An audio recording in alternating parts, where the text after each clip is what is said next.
morning.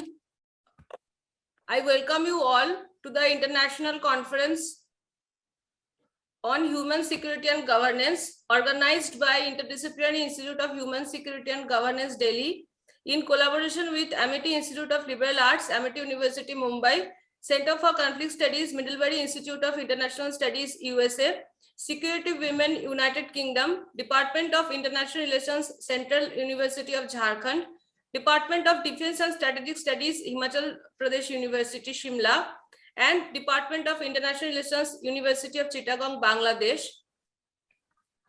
Our media partners are Global Tribune, Conference Alerts, and Asiana Times.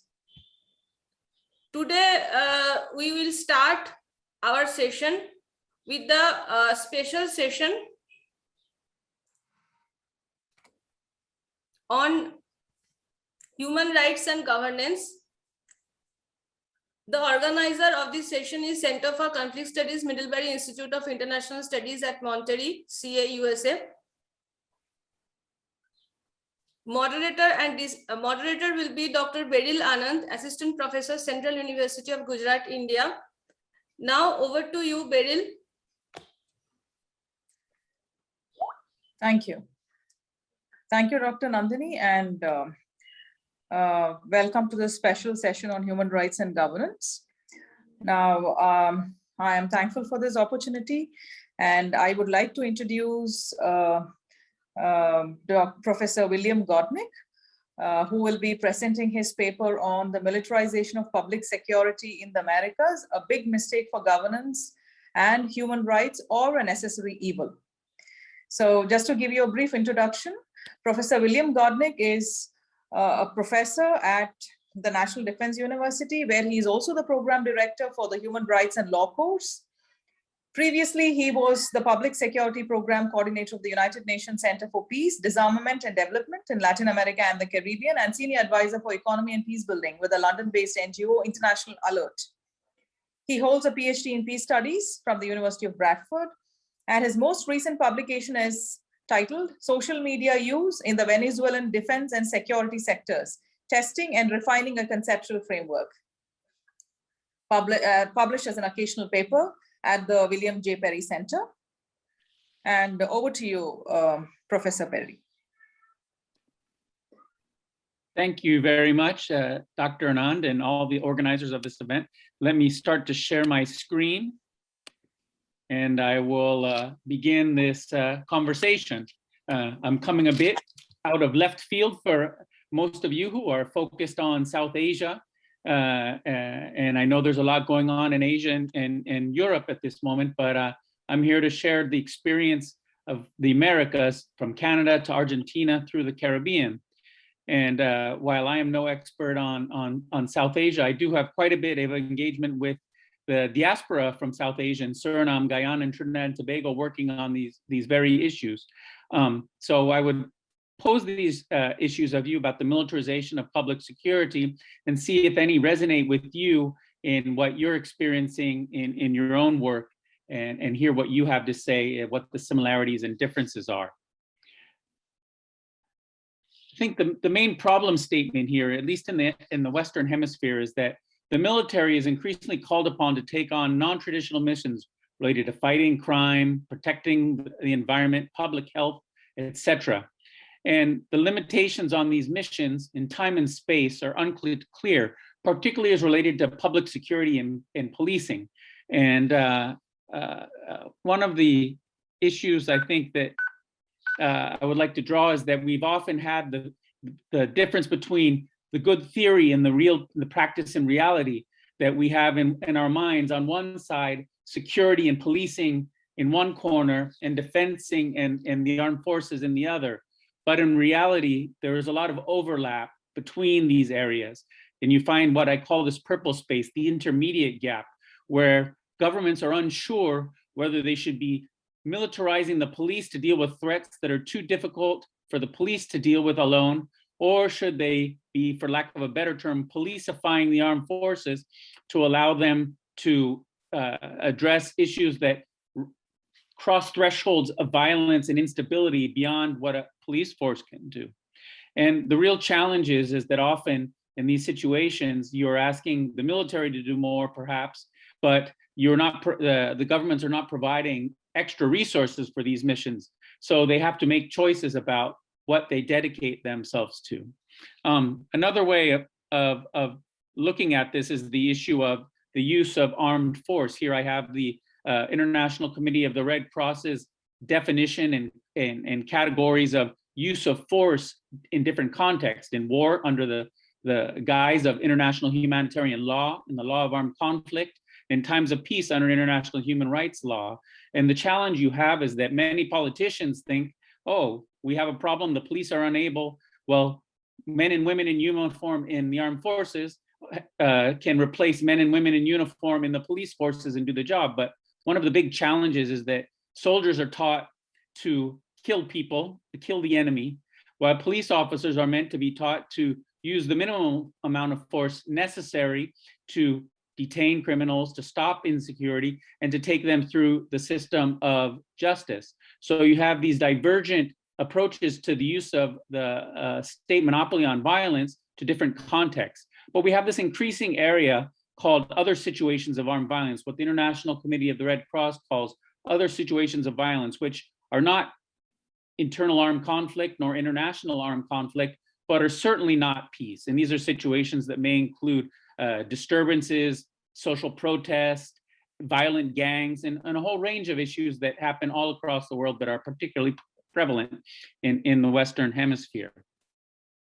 And I think one of the challenges, and this is the kind of the last slide I have on theory, is the whole concept of securitization, meaning labeling a public matter as an existential threat, and thus taking of emergency actions outside the bounds of normal politics and policymaking, what we call securitization of an issue, whether it be environment. We are, to one degree or another, living through the securitization of the pandemic. In many cases, our police and soldiers in particular are undertaking logistics for the public health system. In some cases, they are setting up field hospitals. In other cases, they're even providing vaccination services or replacing medical personnel when they fall ill. So we have this securitization, and the maximum expression of that is the militarization of issues that are in normal times not within the realm of security politics. And the challenge of this is securitization and militarization on its own is not a good or bad phenomenon. But the problem itself is how do you, once you begin to securitize an issue or militarize an issue, how do you draw back from that process of securitization and militarization, which can take on a life of its own? And oftentimes, because people like this, they feel like it's often, for lack of a better term, the patriarchy taking the bull by the horns and dominating an issue and showing who's boss. And people like that sometimes in politics and in normal life. But also, once you make those decisions, you alter the possibility of making other choices that might be better for the medium and long term.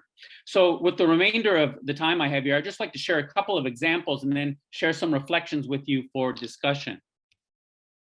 Here we have the case of the United States, where we've militarized different aspects of our life. We've militarized the southern border, where we see here, traditionally, we do not have military troops on the border, but over the past years, the military has been called to put up barriers, though not under our law, not allowed to carry weapons on the border, nor use those weapons against migrants. That is a role of civilian forces. Or you have the case below of the Black Lives Matter protests over the summer of 2020, where you had our armed forces called in to quell protests. So in the United States, we are seeing a militarization of different spaces. These are not today permanent, but they are frequent.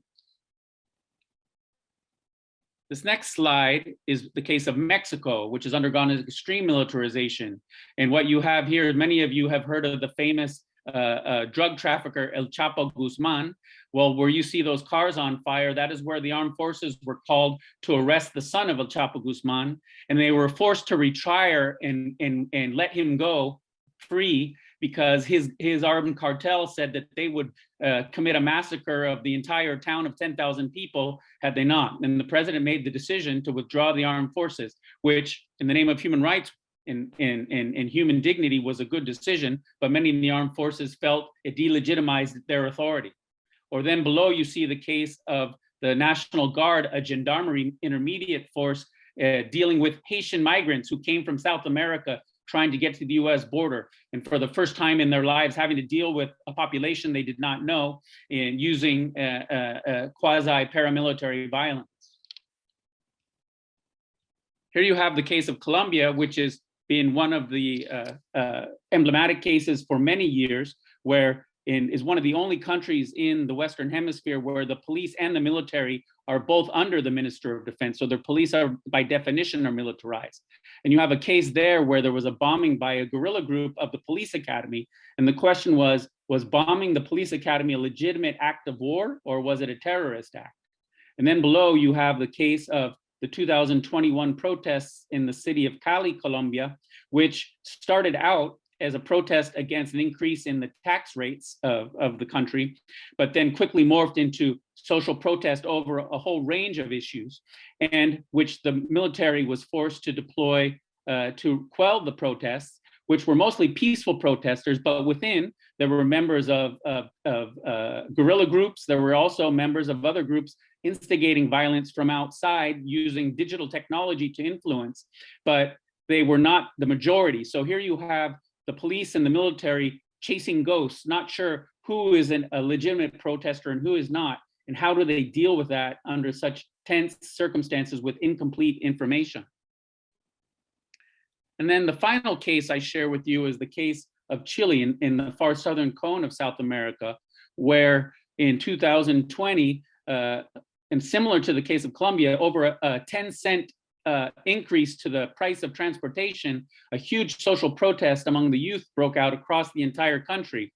But quickly, small groups of violent protesters intervened and took over, destroying 20 subway metro stations, and the police here intervening. Interestingly, in the case of Chile, because of history and because of law, the military did not intervene because of the legal firewall between the police and the military, and also the military leadership saying that they would not be used to quell social protests. So one specific case where militarization, using the military in policing functions was resisted by the high command, but also showing the limitations of what police can do in these very violent situations. So with these cases that I've just shared with you, I would like to pose a number of questions and get your thoughts on whether these are similar issues that you find in the places that you are working. And I guess the first one is, are the armed forces good at chasing holograms and ghosts? Now that we live in a world that's hybrid, cyber and physical, how can we address social protest or massive accumulations of people in violent, unstable situations? How can the armed forces deal with that? How can the police deal with that without being provoked into committing human rights violations? And that's a big challenge. The other one is something I mentioned earlier. Should we be militarizing the police, policifying the military, or doing something else? What should we be doing as governments and states promoting human security in government? And one of the big issues, and I think one of the tragic issues of the increased militarization of public security and public order, is that we've lost a whole generation of efforts at police reform about making police more responsive to communities and making them more professional. And what is that long-term impact on police reform with the intensification of the military in the public space?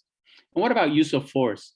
If we're going to be using the military in public security situations with local populations of their same citizens, should we be training the military not only in international humanitarian law, but in human rights? And who undertakes criminal investigation after militaries have trampled all over a crime scene?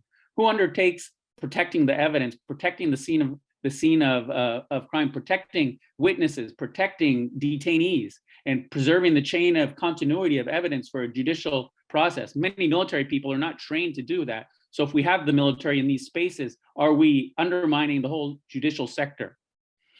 And finally, two questions. One, if we're going to use the military, whether it's in a pandemic, whether it's in the environment, or whether it's in these issues of public order, what are the exit strategies? How do we know when it's time to pull back and return to politics as normal? And finally, how do we convince and how do we engage our brothers and sisters in uniform to convince them that human rights is not just something that's used as a tool against them, but is actually something they can use as a tool for generating social license and trust for better governance in society. So with those questions and those examples, I thank you for your patience and tolerance, and I welcome any questions or comments that you may have.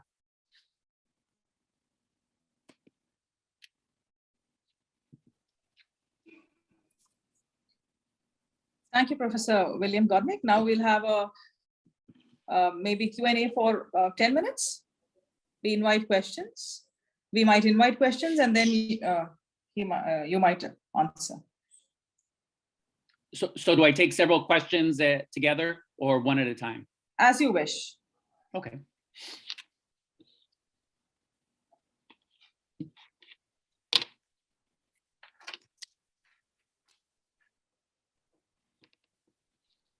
Participants can raise their hands on the screen. Or they could put the questions in the chat if that's more convenient.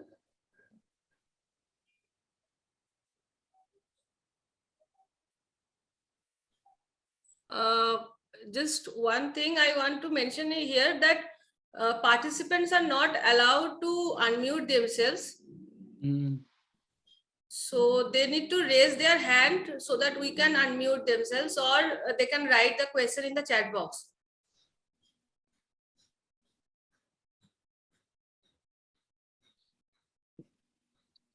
Thanks for that, Nandini.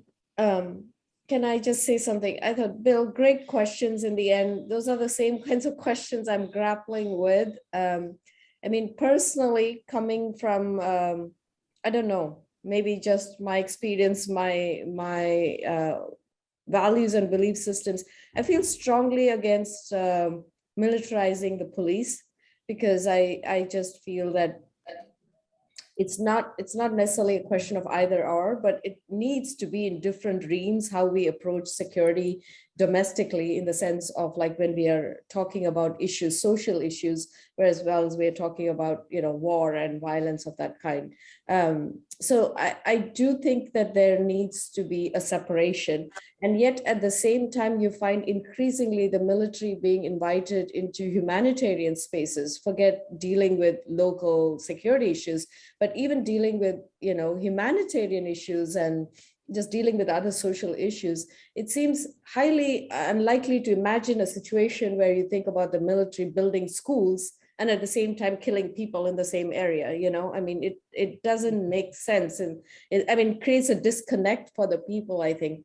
And Jeya is here, and hopefully he can speak to this, but I saw a lot of this happening in Sri Lanka as well, you know, with the military. So I find these questions very fascinating, and I'm not saying I necessarily have an answer or a question, but I just think that they're such important questions as we think more and more about police reform, especially in the United States, with everything that's happened with Black Lives Matter and all of it. So yeah, so that's the thing. And Jeya says he has a question too. Thank you. Thank you so much. Wonderful presentation. It's captured, you know, the whole parameters of the securitization, and also wishful thinking that how we can notion of human security and the human right. But when I see this, all this over 20 years of experience in Mindanao,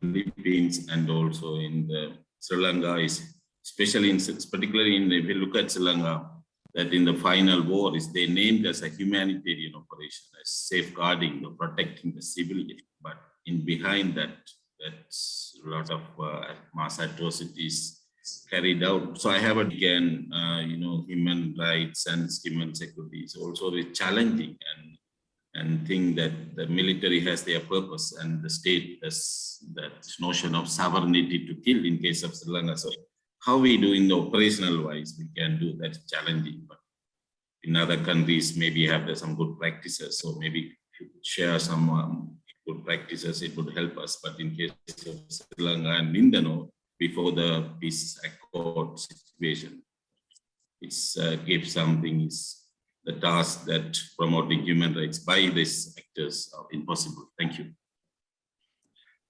I have a question. Can I just please add go on ahead. to, yeah, sorry. Can I just, I'll just add on to what Pushpa and Jeya have said. And this is about increasing militarization that we have seen in India over the past years, especially in areas where you have this law, which is called as the Armed Forces Special Powers Act, 1958. Since 1958, it has been in place. And very recently, 3 months back, there were miners who were returning home in Nagaland who were just gunned down by the military forces. And this is an area where you have an increasing level of insurgency. However, there has been a peace process which has been ongoing. So we can still understand if it happens in Kashmir or any other conflict area where you have a continuing conflict, where conflicts have escalated to such an extent. But then here you have in Nagaland, this is an instance where the conflict was almost under control. You know, you had an ongoing peace process. And even in such instances, under such circumstances, you have this immunity which has been granted to the security forces. So I think we have a very different situation when it comes to conflict areas like Sri Lanka or India or certain other developing states where you have a very least concern for human rights values. So what is your take on that? Thank you. Okay, well, let me respond to all three of you in order. I think that the challenge on humanitarian assistance is that oftentimes in many countries, in many states, the military is the only one with the logistical capabilities to provide assistance. So we often have to think, are there other ways to deliver assistance? And can we build that up over time? And I think specifically of the Amazon basin, that there's absolutely no way to get there. So the military may be fighting the drug traffickers in the Amazon, but they are also the only ones that can reach some of the villages to be able to provide healthcare, basic development projects and things of that nature. And that's a challenge, and we have to think hard about that. As far as good practices, Dr. Murugan, I think that a lot of the ones that I used to think were good practices have gone by the wayside in recent years. I think things have intensified. What I will say is that the far southern cone of South America, Uruguay, Argentina, and Chile, for historical reasons, have built a firewall between the military and the police because of their dirty war, because of years of military dictatorship, that the emergence into democracy forced them by law to separate.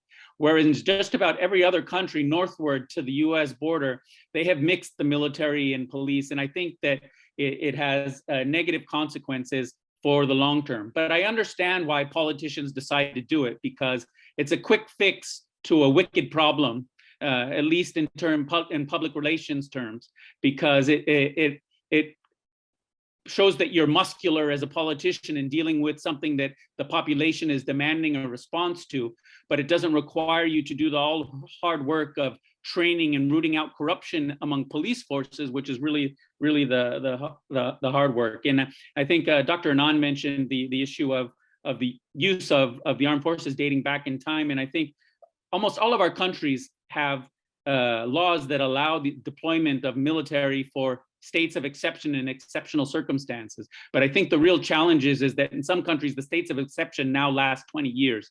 And if that needs to be resolved otherwise, and it's not even good for the military because it exposes them to legal risk and reputational risk over time that I don't think they want either. Professor Prakash, please. Yeah, I'm unmuted. Basically, I'm talking from an Indian context where the word militarization as such does not come in, but we use the police state. The way the police, the local police, are co-opted, are compromised, are made to be the mouthpiece of a state which is becoming more and more totalitarian.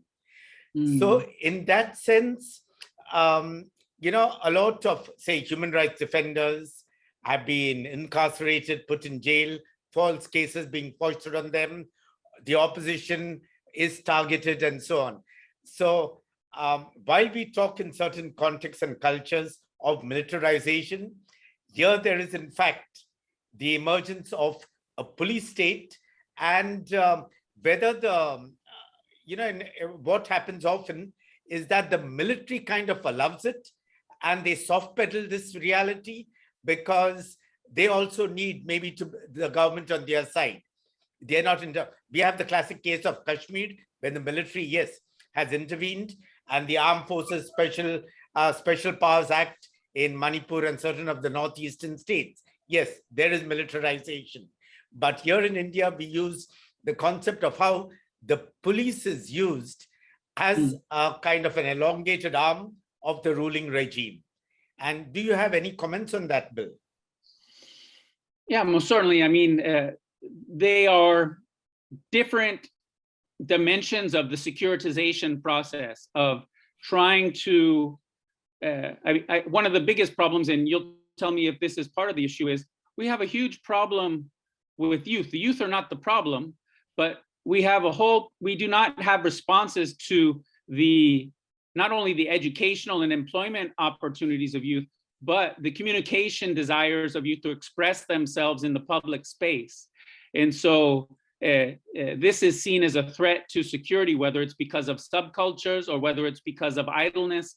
And oftentimes the main response to that is the police in the public square when we need all types of other institutions involved. This is a big debate now in the United States, whether we should be replacing police departments with departments of public safety, for which the police is only one part and not necessarily the part that is called on to resolve every conflict, and only called on for very specific types of situations. So this is a debate we are having in the United States in a significant way, is how do we take the pressure off the police as well, in terms of not asking them to be psychologists, not asking them to be police officers, not asking them to be conflict mediators in every situation, but only in very specific situations where life and limb need to be protected. Yeah, thank you.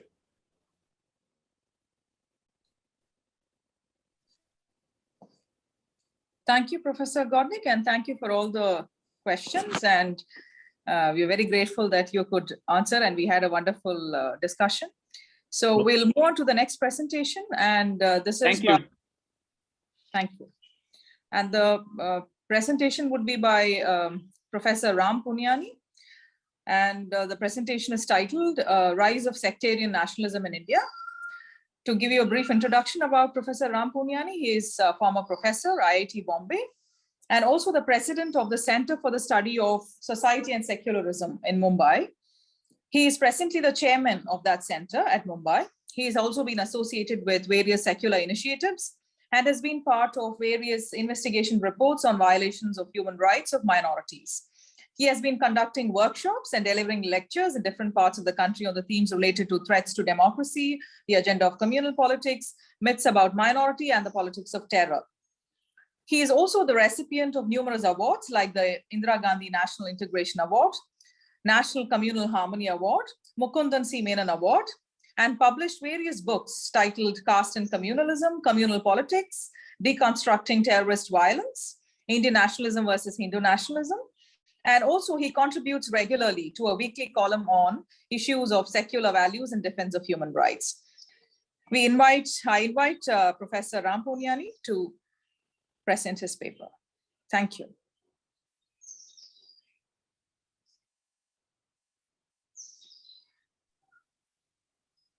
Okay. Good morning, friends. I am feeling very honored to be invited in this August gathering to talk about various issues related to human rights and governance. And the topic which I have chosen is related to India.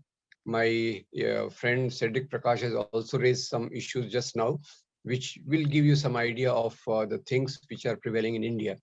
Now, when I'm saying that in India in last nearly 30 years or 40 years, last 3 or 4 decades, while we on one hand have a constitution which gives us equality before law, equality irrespective of our religion, caste, gender, language, and ethnicity.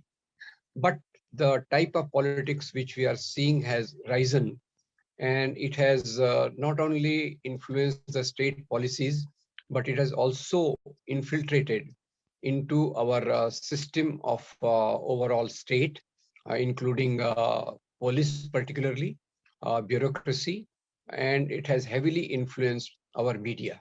Now, the politics which I am particularly referring to is under the garb of Hinduism, but it has nothing to do with Hinduism all.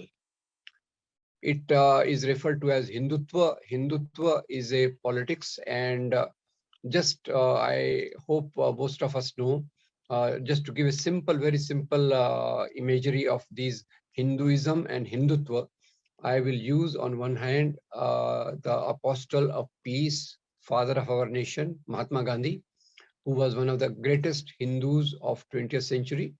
That is Hinduism. He practiced Hinduism. And on the other side, there was a person called Nathuram Godse, who killed Mahatma Gandhi, and he was practicing the politics of Hindutva. And Hindutva basically is that what I refer to as sectarian nationalism. I must say that in India, during freedom movement, there was a rise on one side of Indian nationalist tendencies, in which people like all people who participated in the freedom movement, irrespective of their religion, it may be Muslims, Christians, Sikhs, Buddhists, everybody participated in the freedom movement. I will like to name some very few leaders who led this movement. Mahatma Gandhi, of course, is the one. Maulana Abul Kalam Azad, Annie Besant, Sardar Baldev Singh. These are few of the samples which I will like to present. And at the same time, we had a great influence which affected our caste and gender system. Please note that India had been encaptured in this caste, Varna, Jati system from last centuries. And it is during freedom movement that the shackles of caste system started getting loosened. We had people like Jyotirao Phule, Bhimrao Babasaheb Ambedkar, who went in to do this. And at the same time, we had people like Savitribai Phule, who ensured that education also reaches the girls, and the process of journey of process of equality of women also starts. So India's freedom movement was a very comprehensive movement. On one side, trying to get freedom for the country. On the other side, trying to establish the values of liberty, equality, fraternity, and social justice in the society. Now, this is one thing on the basis of which India came up, and under the leadership of Jawaharlal Nehru, India really made big strides. Imagine a society where the longevity was 38 or 39 years. Today, we have 60 years plus. Imagine a country where the illiteracy was over 70%. Now there are many states in India where 100% literacy is achieved. Imagine a country where women were not permitted to have education and public occupy the public space.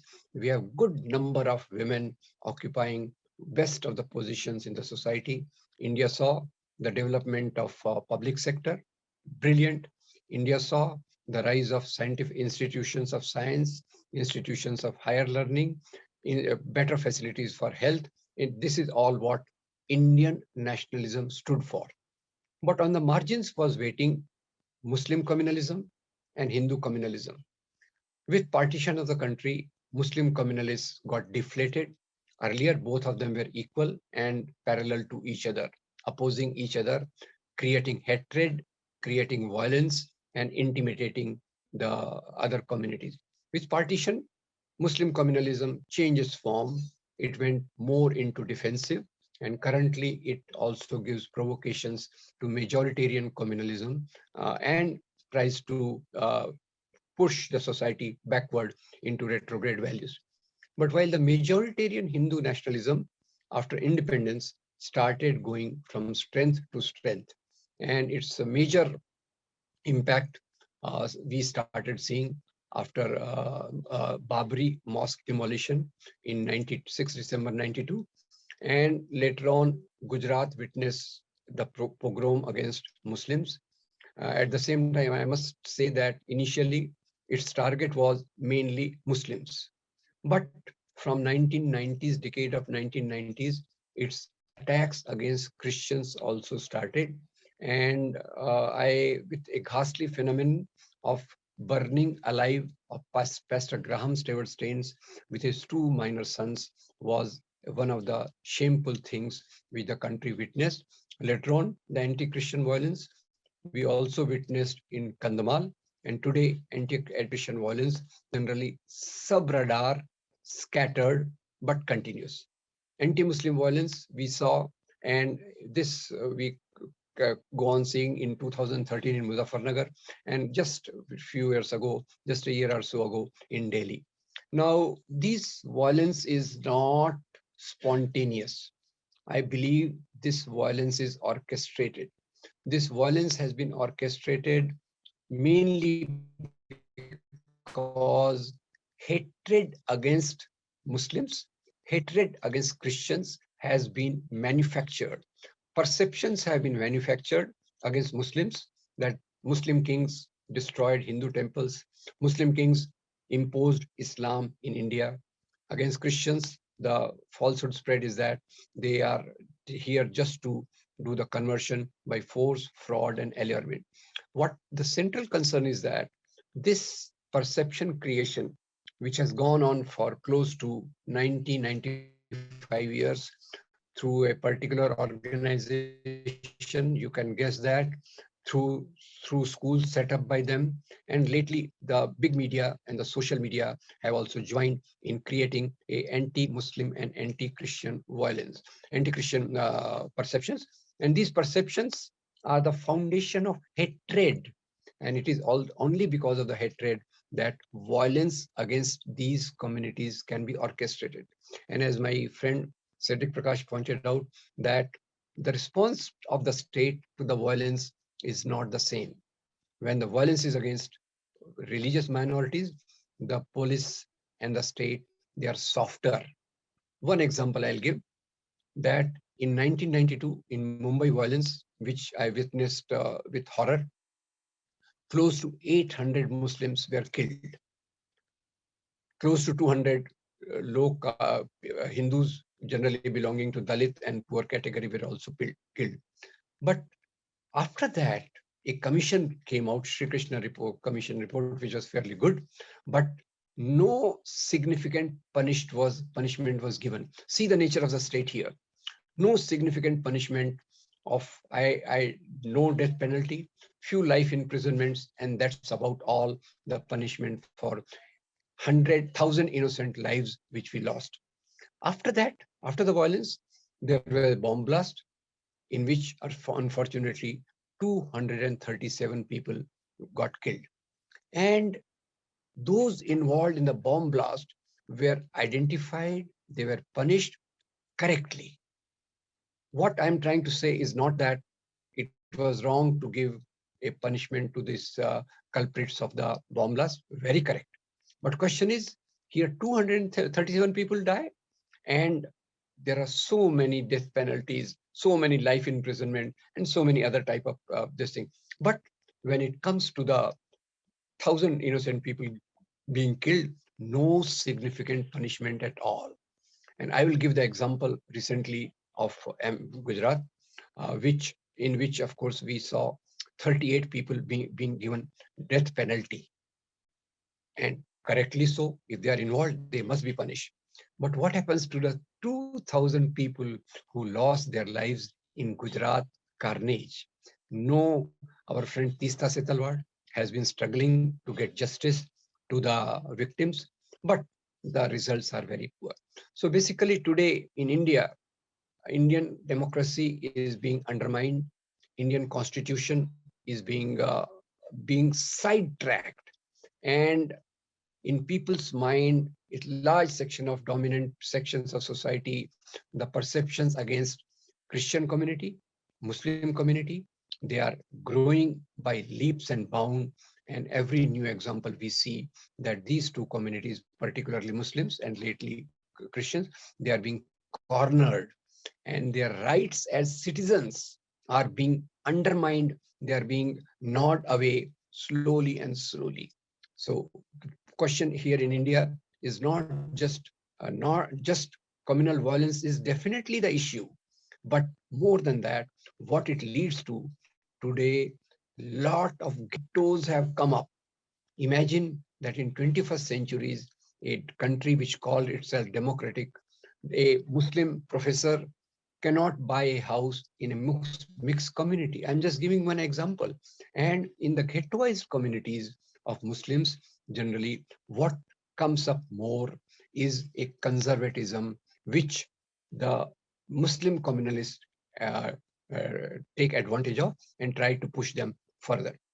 So friends, what is worrying about India, law and order is one that ultimately you have a brilliant constitution, but the people who are supposed to take care of punishing the guilty and punishing those people who are creating hatred. Recently, I'll give you one example. Hindu religion, great. But in the name of Hindu religion, there are some conclaves which they call Dharma Sansad. And in these conclaves of the saffron-clad people, such hateful things were said. Open call for genocide of Muslims was given.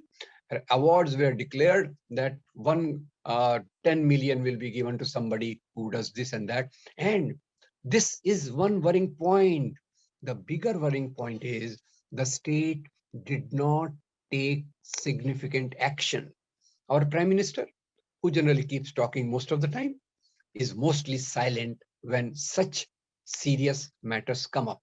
So if people can get away with giving an open call for genocide, the question is that the implementation of law and order has been totally undermined. And lastly, I will say that what is worrying is that there is no counter narrative which is reaching the average people in the society. Social media, television, major language newspapers, they are all being spread. They have been all bought by the sectarian nationalists. And these sectarian nationalists manipulate the news, give the part of the news, and present it in such a way that hatred against these two significant communities. Lately, of course, Sikhs have been also targeted after this farmers' violence. So this is the real issue.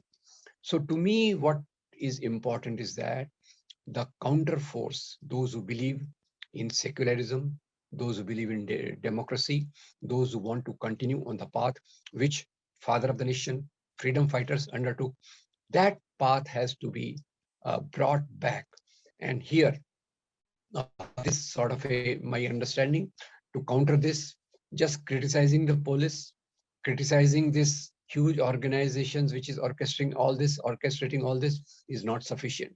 What is very important is that a message of love, amity, humanism based on the correct perception, correct things about our history, our kingdoms, that is very important.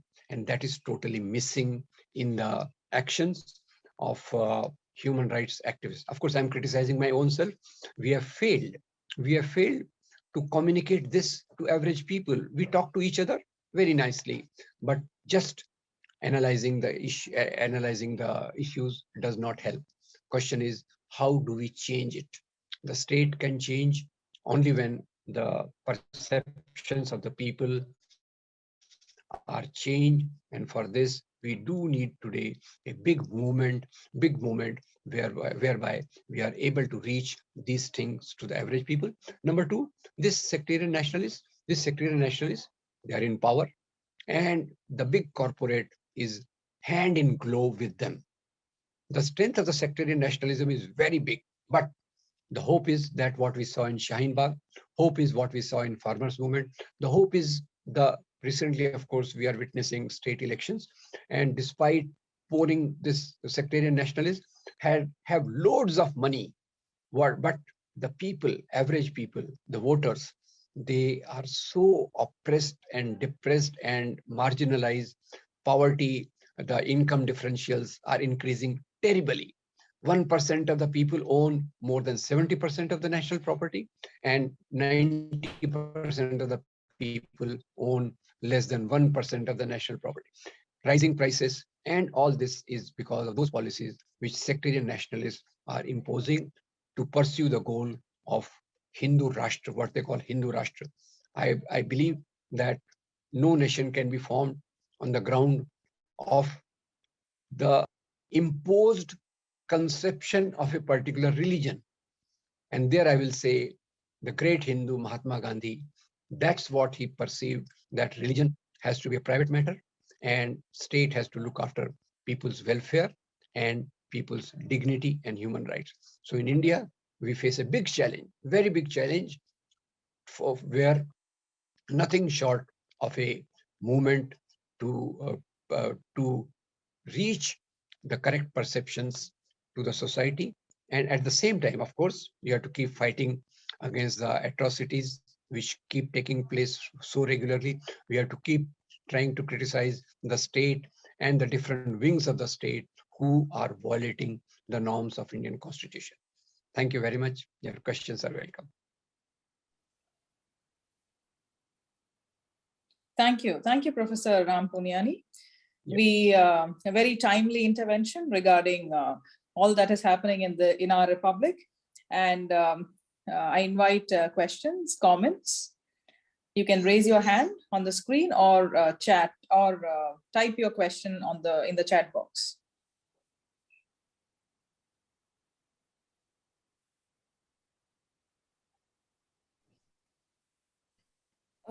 I do have a comment and a question, Dr. Puniyani. Please. What a wonderful, timely presentation, as Beryl said, in the context of so much hate and division that we see in the world today. Your message is so heartening in that sense. I work in the United States, and as you know, there's a lot of conflict around race currently over there, and the same kinds of divisions among people, that you see. And I recently started an initiative called Compassionate Courage, with the same kind of idea that we have to be able to counter this kind of hate with some kind of compassion and kindness, because until we do that, we're not going to be able to be heard. But at the same time, I also have this question, which a lot of people ask me, is that, do I have to show that kind of compassion and kindness at all times, even at times when I am personally being attacked or I am being erased, like as a brown person, I'm not even being acknowledged that I exist? And that question I ask in the context of my experience in the US, but I'm not a minority in this country. But I'm asking, can we expect that same kind of compassion coming from the minorities in India, given the kinds of hatred that is directed against them? Or how do we do that? I would greatly love your advice there. Actually, whenever a minority is cornered, there are many elements within the minority also who talk of love and compassion, but a large section gets intimidated, feels mentally also ghettoized. So your question is very difficult to answer and more difficult to handle in the society. But I must tell you, my friend, that in India, whatever little experience I have got about getting associated with different human rights movements, within the minority community, I have found many friends who see eye to eye on this particular aspect of compassion and love. And I must tell you one small experience. Now, my mentor, who's no more there, Dr. Asghar Ali Engineer, we used to organize a lot of workshops. And lately, for peace and harmony, and minorities participated with wholehearted enthusiasm in this. So I am very sure that amongst minorities, there is in India, I am talking of India, Father Cedric Prakash is one of the most bright examples I can tell you. But amongst minorities also, those talking, despite getting oppressed and being cornered, there are large sections who talk of love, compassion, and is sort of coming back to the path of Indian Constitution of equality amongst people of different religion. Can I just add to what Dr. Pushpa had said?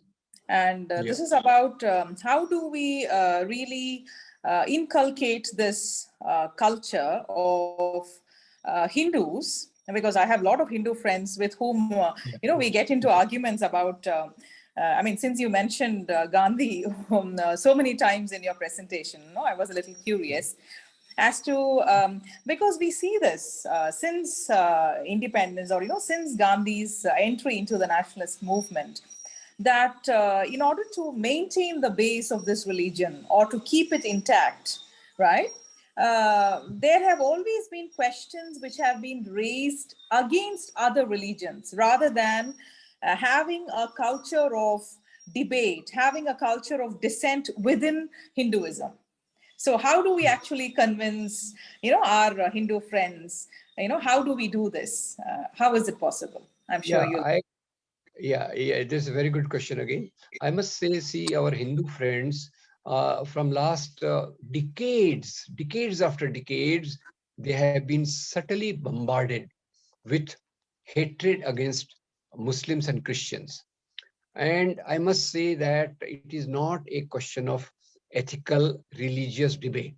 It's a question of, in India particularly, I'm telling you, that, oh, Muslim king Aurangzeb, he did this, he destroyed temples, they converted people by force. So these are easy to handle in a way, because if we give the proper accurate information about the kingdoms, first is, of course, why should today's Muslims be responsible for what the kings did?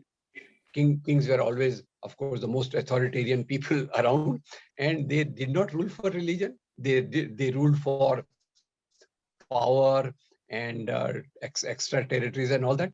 But this, my friend, has been so much drilled into people's head that reflection of the past into present Muslim community, and reflection of what happens in Pakistan into Indian Muslims, reflection of what happened in Kashmir, whatever the truth, that again is used to intimidate the religious minority. So to your Hindu friends, I will suggest that you need to see a bit of, there are many videos available on the medieval history.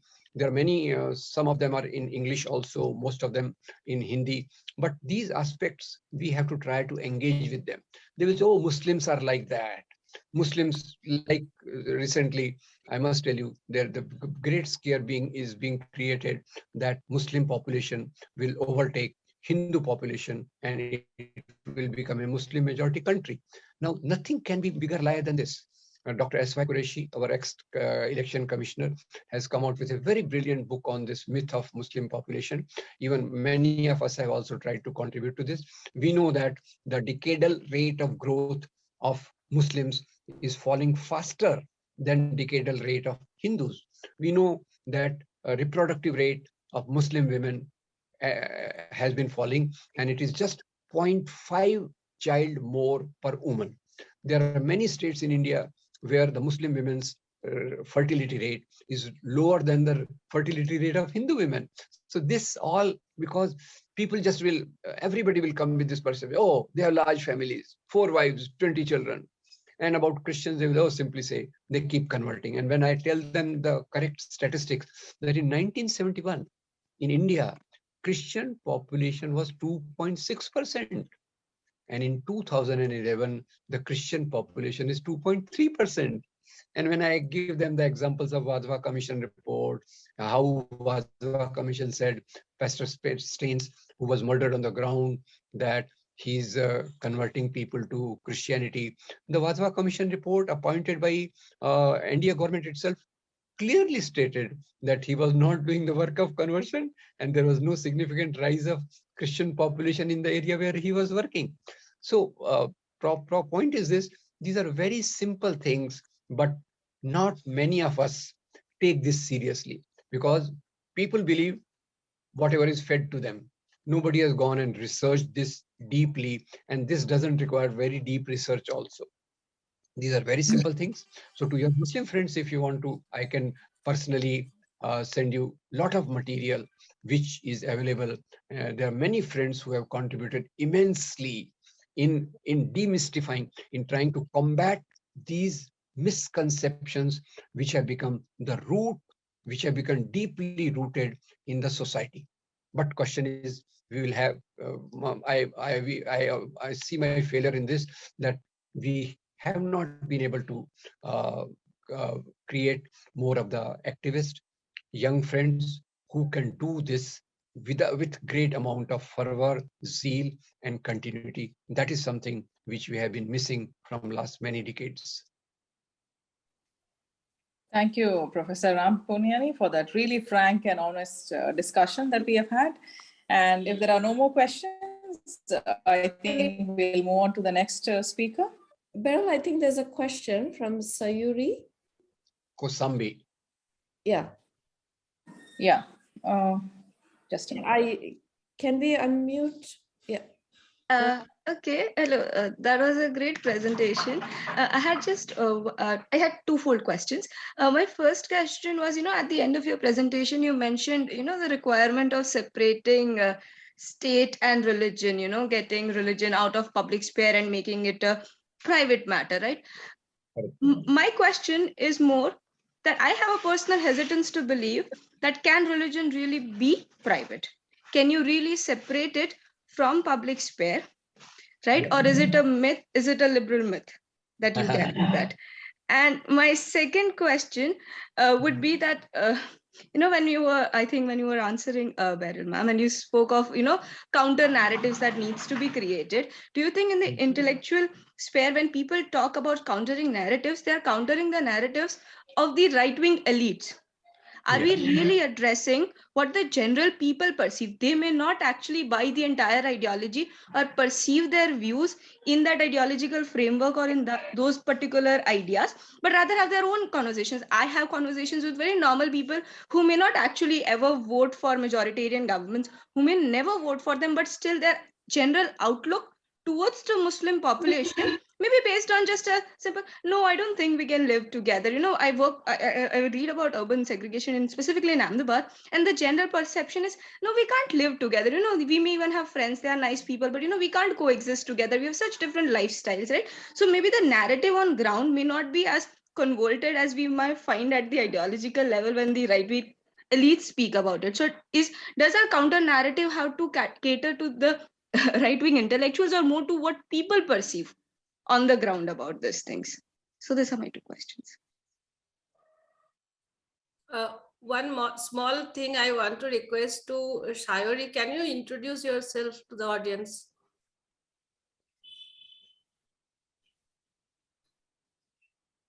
Is Sayuri not there?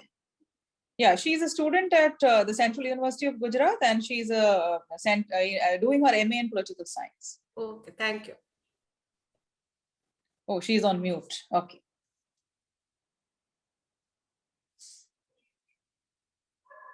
Those were great questions. Yeah, sure.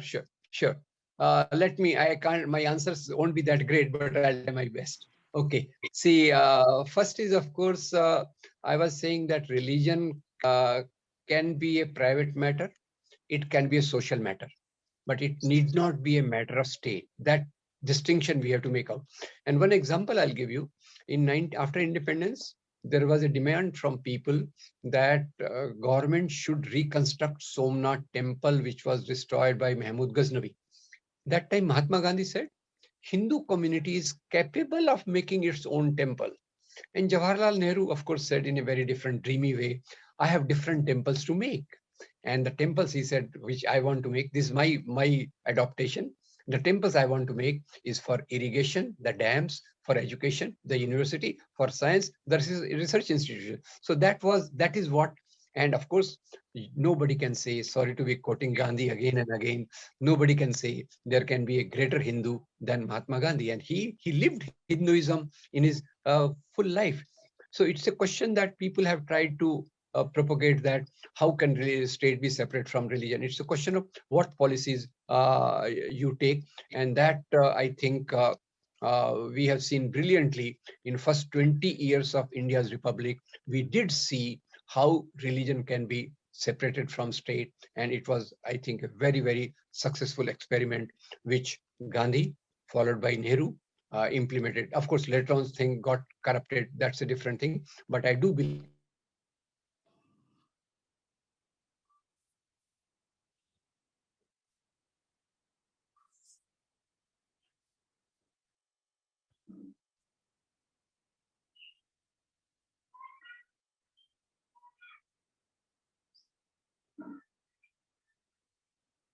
So I think your video is frozen.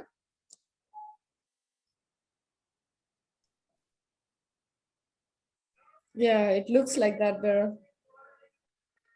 Yes, I think we have lost the connection. Yeah.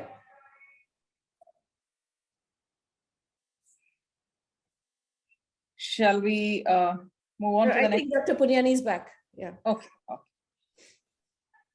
You're muted, Dr. Puniyani. See, I think these social perceptions are a very important game. And today, though some people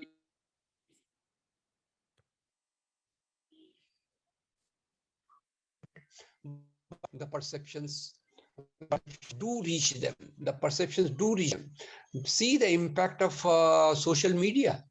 People like us who want to preserve democracy and constitution, we have not done our job. The other IT cell, there are thousands and thousands of WhatsApp groups which keep spreading, reach the people. It is not just a small section who has these perceptions. Believe me, you average people in the society has started believing about these negative perceptions about Muslims and Christians both. So I think that there is a lot of work waiting for us if we take it up seriously. Thank you. Thank you. Thank you, Professor Ram Puniyani. And we'll move on to the next presentation. And this is this presentation is by it's going to be by Jeya Murugan, who is currently working at the consortium of Bangsamoro Civil Society in the Philippines as a technical manager. And he's also a PhD candidate in development studies at the University of Philippines. He is a Rotary Peace Fellow at the International Christian University in Tokyo from 2014 to 2016. His presentation is titled, as we can see on the screen, Mahaveli, River for Reconciliation of Structural Genocide in Sri Lanka, Case Study on Mahaveli Development Project in North and East provinces of Sri Lanka. Thank you. Over to you, Jeya Murugan. Yeah, here I am in the Philippines, Mindanao, the land of promise. You hear, everybody hear well, or is okay? The sound is. We hear you well, Jeya. I'm going. Yeah. Yeah, thank you. Thank you for this opportunity. Namaskar. Actually, my name is Jeya Murugan. I'm from Sri Lanka, Jaffna. I was born in Jaffna, but currently I'm consultant to the Bangsamoro government in the southern Philippines of Mindanao. Today, I'm going to talk about Mahaveli. Mahaveli is the longest river, starting from central part of Sri Lanka and ending in the east coast of East Coast. There is a eastern province of Sri Lanka. There is a notion about the reconciliation. This river's development is a for reconciliation. So there is also my studies is asking the question making or reconciliation or structural genocide in Sri Lanka. It's a kind of combined study. I started in 2019 and did work, and I left Sri Lanka for some other conferences and the work research work. But due to the COVID, so I have been doing remotely on following this research. In terms of the design methodology aspect, it is a kind of a narrative inquiry and to capture the collective memory and the sense of belong of the war after the war, that in the post-war context, and also how the post-war institutions in Sri Lanka, specifically controlled by Kalambu, the centralized system, and the citizens' perception, and also assessing the institutional capacity, because the post-war dynamic is also alarming on how, whether it is promoting for peace or is bringing back to the war again. So this is why the research is important. The purpose is to contribute for some kind of advocacy to the ministries that's now fostering kind of, human insecurities activities in the North and East provinces. So there's a purpose that I started this research.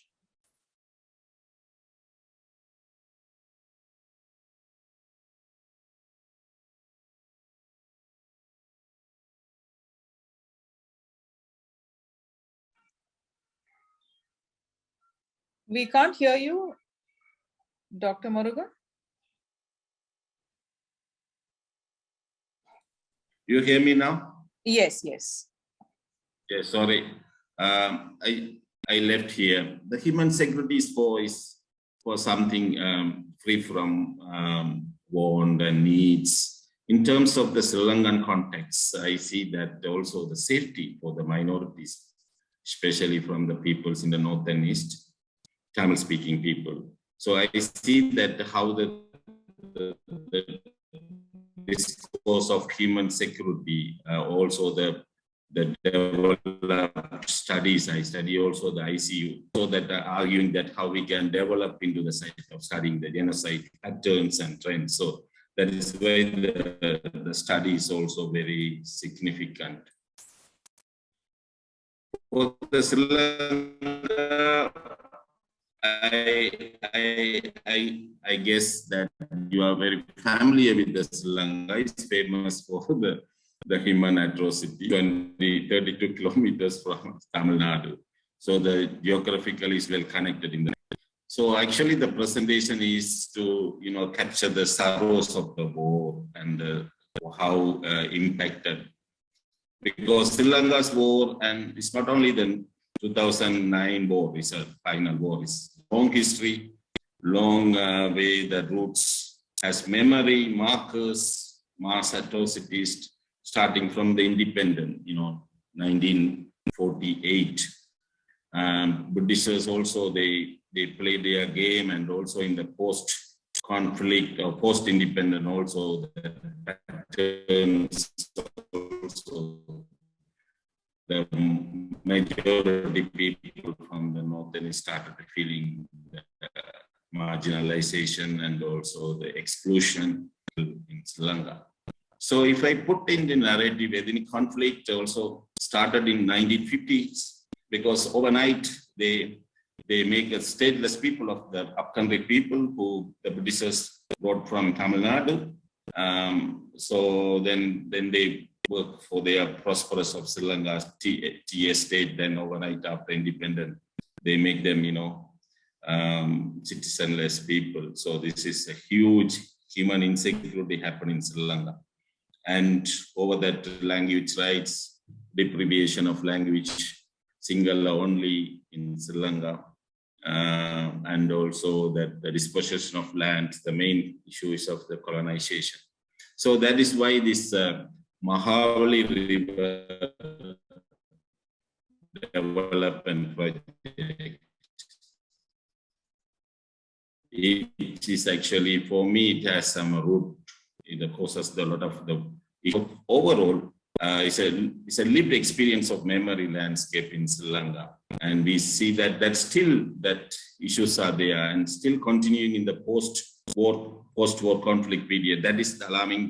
That I and my friends and the researchers, young researchers from across the world or diaspora community, we want to do some questions and asking the fieldwork and documenting the current trend.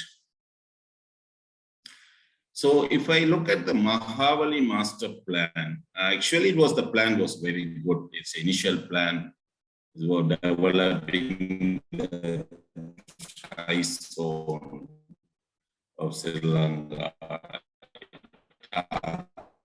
getting 365,000 of land development. It has, I think, is the project. It was planned for 30 years. That 1970s, end of the 1970s, they wanted to do some rapid accelerated project because of these liberal policies. That a lot of aids from World Bank and the ADB, Asian Development Bank. So they wanted to make this a very dreamful, the green revolutionary kind of thing, and also wanted to, actually the inherent idea was to make a new settlement in the north and east provinces. That is why the issues are coming, because north and east provinces in the Indo-Sri Lanka Accord, it's also they're saying that it's traditional home, habitual, the traditional land for the Tamils in coexist with the others. So 13 So I'm going to talk about the issue of the post-war conflict. 2010 after that. But if you look at the government version, it's very nice and very powerful that they project over the social media and also as a discourse.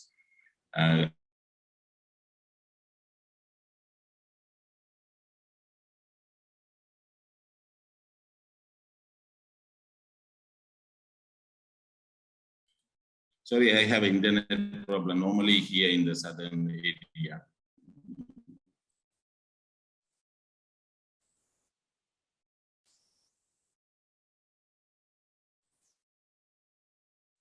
So I hope you hear me that the government version is about Mahavali is like a reconciliation, helping for us. But in the Tamils, they see that though that the 13th Amendment, because of India,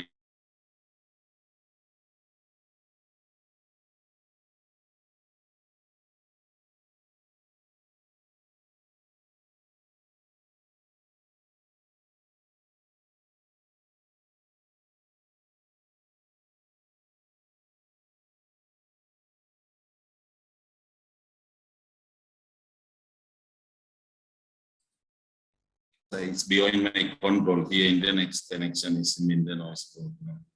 Dr. Pushpa, you hear me or something? Yeah, we hear you. Okay, thank you. It's breaking up every now and then. Yeah, sorry for that. Yeah, that's all right. It's all right. It's what we can do. Because if you see this 13th Amendment, the Constitution, because of Indo-Sri Lanka Accord, and it constitutionally guaranteed that the land belong in the north and east are the priority for the people in the district and the province and later for others. So this is the kind of guaranteed government agreed, but they later changed into different direction. So this is the way the issues are now still going on. Particularly that I look at that Mahavali L system that is called it's very important that it also covers some northern province. Actually, it was not in the previous plan. They included and they wanted to do some kind of systematic way how they could divide the north and east. Very, very calculated way. That is where I see that the notion of this genocide, the land and destruction of land. You don't need to talk or kill the people, but you make them go away, force them to go displaced, dispossession of land in name of the development, indoor settlement.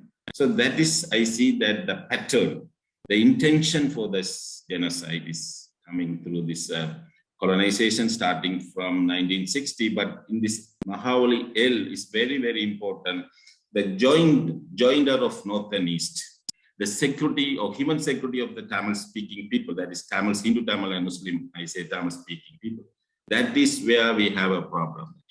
That is the very calculated, very destructive way that gradually with support of international community and also the UN, something that they say people and thing using this fund and the settlement and the thing. So this is the way my focus on Mahavali L, because I interviewed so many people and through this in physical way in the field as well as remotely.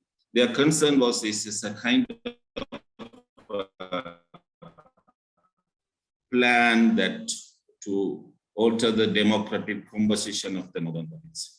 Some information because of some security issues of our ground people who I interviewed that I did not put them into this thing in the public version. But collectively, in summary, the notion is that statistical proof that the aim is a destruction. That is why the father of the genocide saying that you don't need to kill the people, you make them the landless people, dispossession of land. So that is why the Mahavali the research findings clearly saying that there is a pattern of that that is not not promoting for human security, but also inflicting the atrocities of the citizen of Sri Lanka. So this is that I got from that research. The important thing is I look at not the people, but also I see that the cattle in the area, because it's agrarian communities, their asset is the cattle. That is the deposits of the assets in the cattle. So that is in the Batticaloa district in the east, and also some part of Tringamalli district. I had a research work in these areas and traveling a lot and meeting the people who are cattle farmers in the Batticaloa border between the Polonnaruwa district. Dr. Pushpa is aware more about, she was also as a family at Sri Lanka research. So, but the issue is that cattle, I see that evidence, I build the evidence through this, what happened to the cattle? Because cows are our part of life, our identity, the people's identity, they are the food in a different way. So we see that in the last fight, most of the people from this area, they were settled in this area, then they, due to the conflict continue, they moved to Vanni. So the people actually is upcountry people, Malayalam people, Tamil people. So they actually their son and daughter actually had a fight in the final war. Not most of the Tamil from Jaffna they left. That is why I'm also writing the paper on that. So these people they lost their land and but this area, the particular area is a kind of system B, that is zone B. In the north is a system L, the Batticaloa district, we say this zone B, it's covering the Batticaloa district in the eastern province. If you see that the cow, they say that nobody to defend them in their rights, the settlers with the backing of military, the state military, to seize their cattle, or it means the land, and also demanding. So that the initial documented cases, they kill so many cows, nothing. That is the targeted thing. That is the very interesting my research. How they target the cows, because if you target the cow, you can, it's equal to target the people, kill the people. So the cattle are our identity, the asset, and they are children of the people. So that is why that happening, the destruction.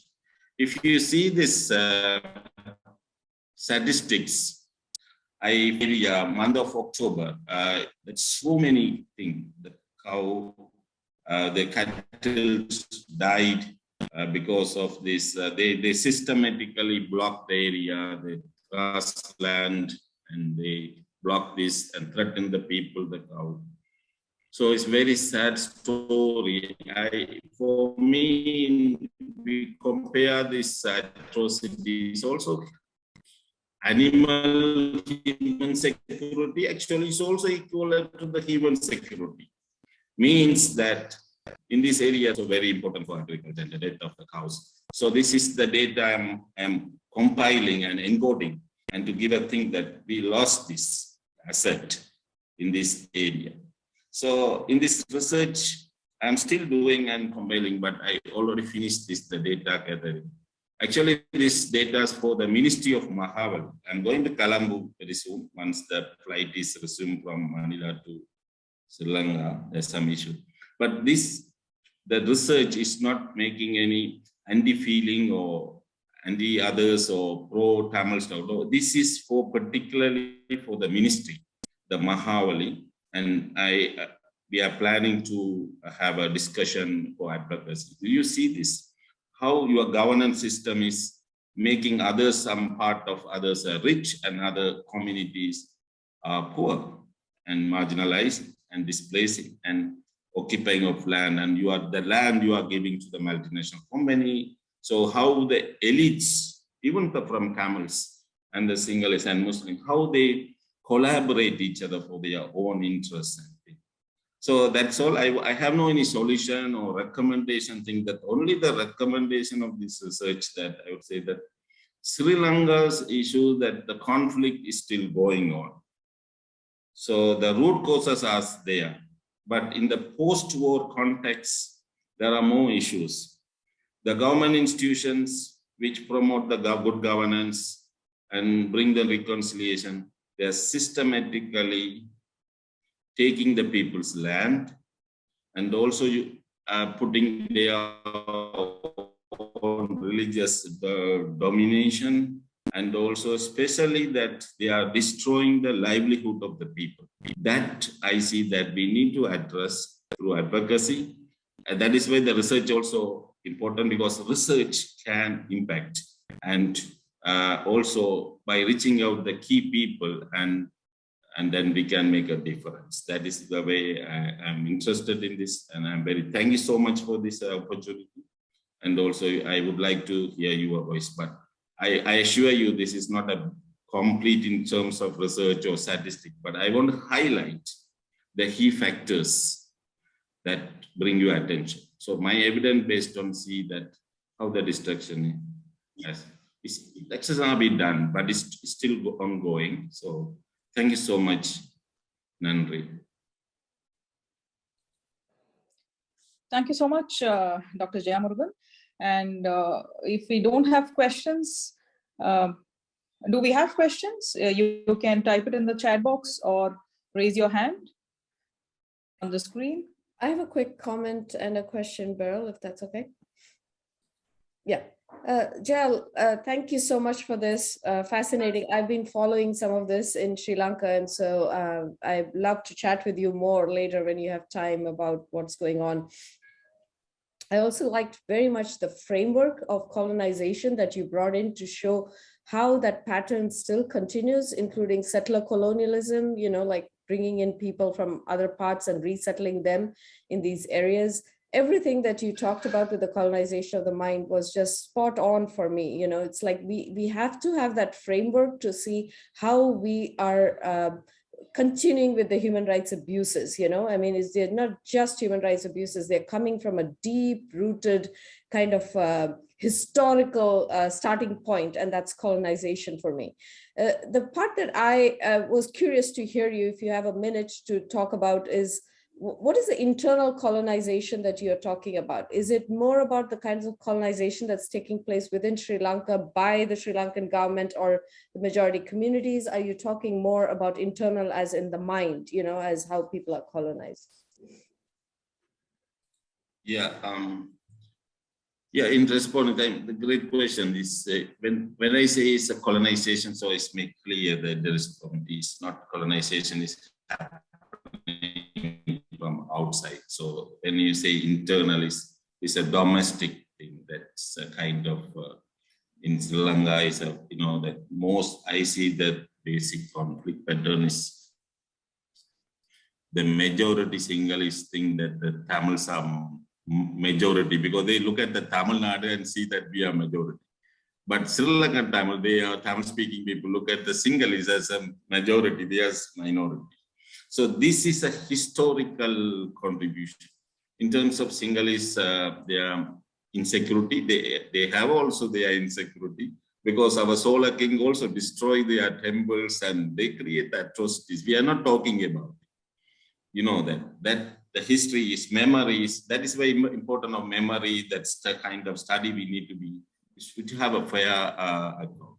But in the post-independent time that we see the pattern, it's a kind of anti-Tamils, anti-Muslim, now is going to anti-Christian thing. And there were so many commissions and things that. So now I see that is a particular interest of the breaking that the notion of Tamils homeland, you know, north and east and things, how you can dilute and make them go away and capture them with some other sea coastline, because 2/3 of the coastlines are from the sea that is in the north and east. The sea is ocean is a security, blue economic thing. But for Tamils also very important for the sea. Now that is why they are now doing in a multiple front that the sea coast from China, companies and investing and in land occupation by the government. We don't say there is a single is also good. They are also against that. But the majority, the state as a bureaucracy level, as a state instrument that they want in the prosperous land, and also the elites or bureaucrats they have the interest to get this one. I see the pattern that get the dairy business or something is also going. So that is why they want to bring more singles for the labor. I think that they already settled more than 400,000. Some data are saying, I cannot inform because some we are verifying in militarization, and also this pattern is a kind of in name of sweet talking, getting more money and a very systematic way. So this is happening, and also I see that the pattern if continue, definitely that that's also kind of, I'm working on the early warning system. I see the trend is going is very high frustration among Tamils, especially in the north and east. So I see that they'll start something that it will get fire again. So we don't want that kind of situation. We want to engage the government and say, hey, you are doing wrong thing. These are the things. So this is very important. Actually, we also need India's support. India has a stake in this Indo-Sri Lanka agreement. So that is why I'm advocating. I wanted to go and do with the people because most of them left because of fear, So now we go back and work with the people, work something we can do. We need a support, and also we need institutional support. This kind of research capability in India. That is why I'm interested in this joining discussion, because we can work together professionally and do the thing. Thank you. Yeah, I just have something to add if we have time. And this is about, we see this, the genocide in, what the Western states have called as a genocide in China being so very internationalized in Xinjiang, what is being done to the Uyghur Muslims. But then we hardly get to hear anything about Sri Lanka. If this is happening at such a large scale and the kind of violence and atrocities that have been committed by the Sinhalese, the SLA, the Sri Lankan army against, not just by the army, but also by the government against the Tamils, we hardly get to hear anything. And then not just that, even the UNHRC has just taken it up only twice. And once when it was abstained by the Indian government, which was the basis of this Indo-Sri Lankan Accord, India being one of the peacemakers of this, and then how India has abstained from trying to ensure any kind of accountability on the part of the Sri Lankan government. What can we really do to internationalize such issues? Because, they don't get into the limelight. Like the way when China does something in Xinjiang, it immediately captures the world's attention. We have BBC, CNN, all these news organizations, even Al Jazeera covering all these events. But then we don't get to hear anything about Sri Lanka. How can human rights activists or international NGOs or NGOs bring this to international attention? Thank you.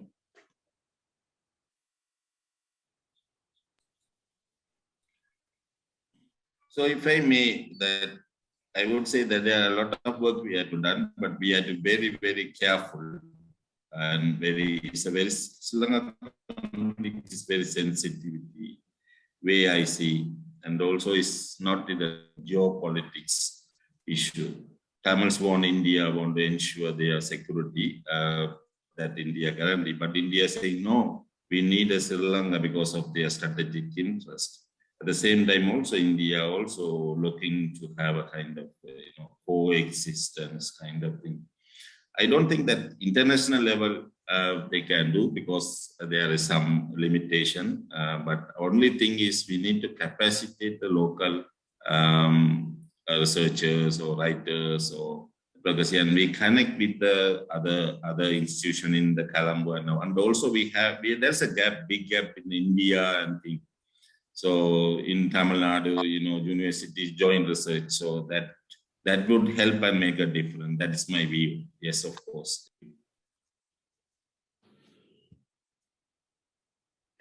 Thank you, Dr. Jeya Murugan.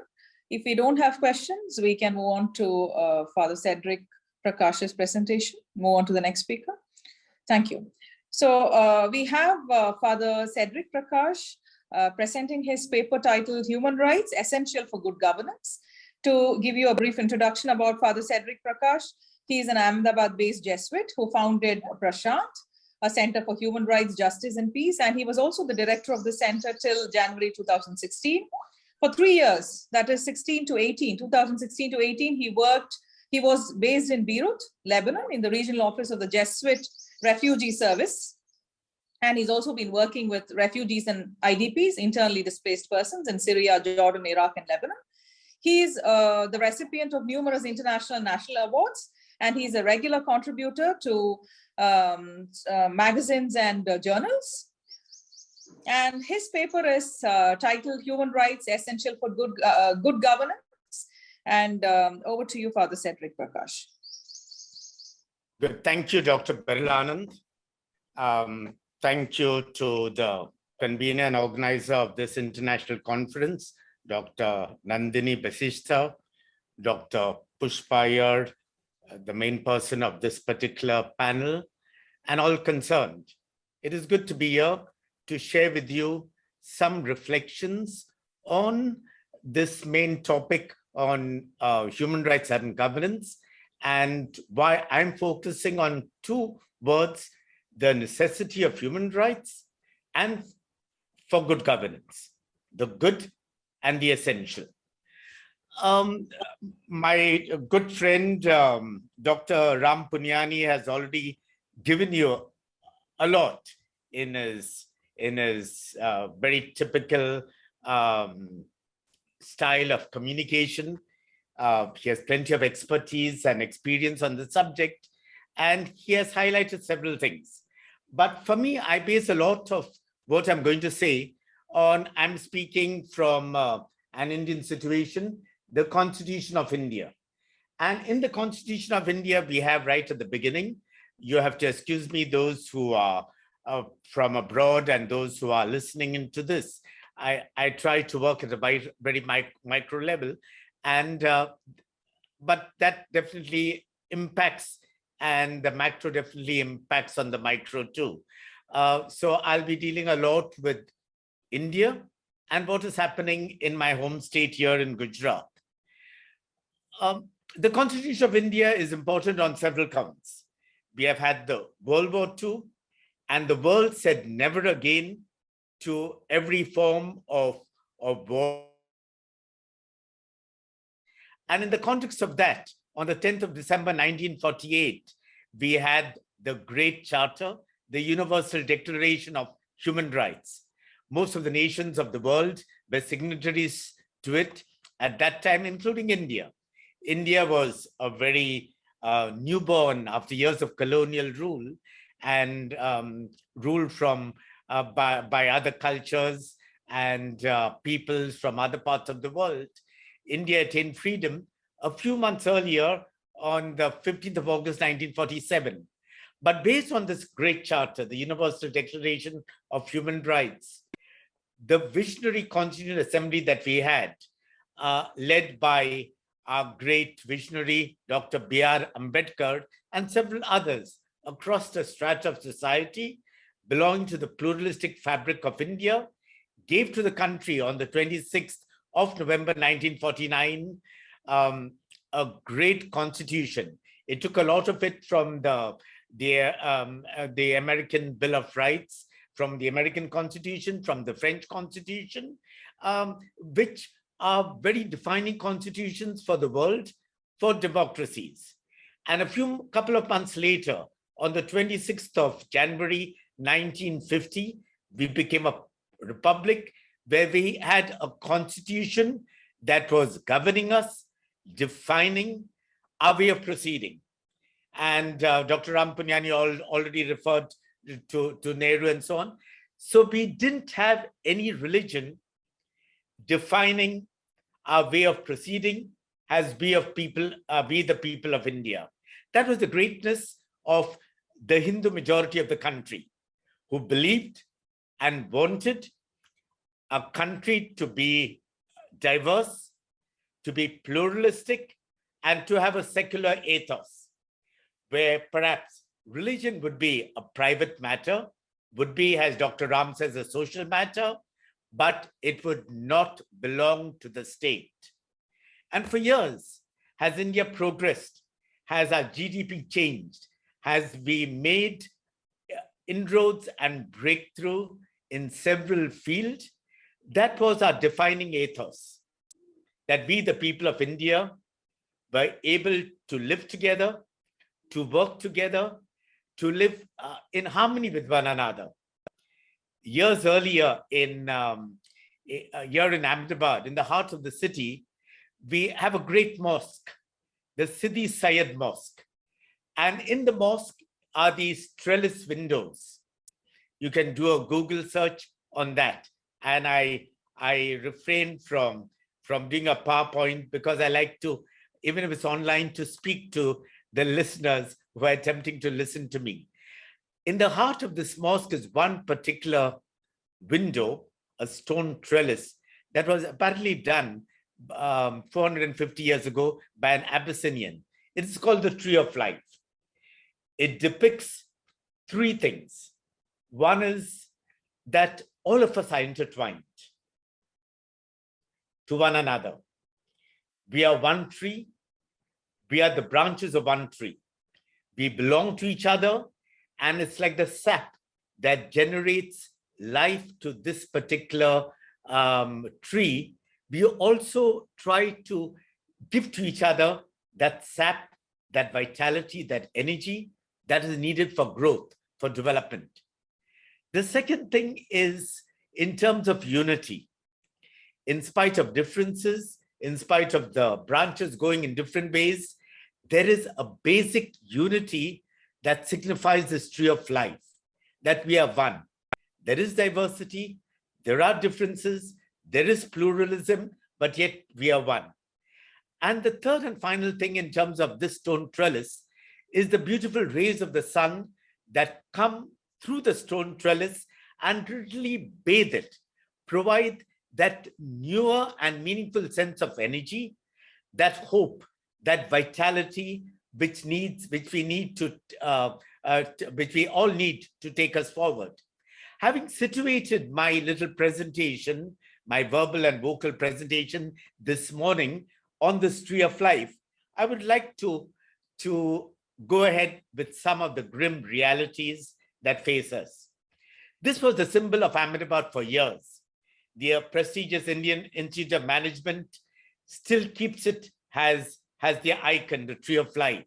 You do a Google on the Indian Institute of Management Ahmedabad, you will find that tree of life.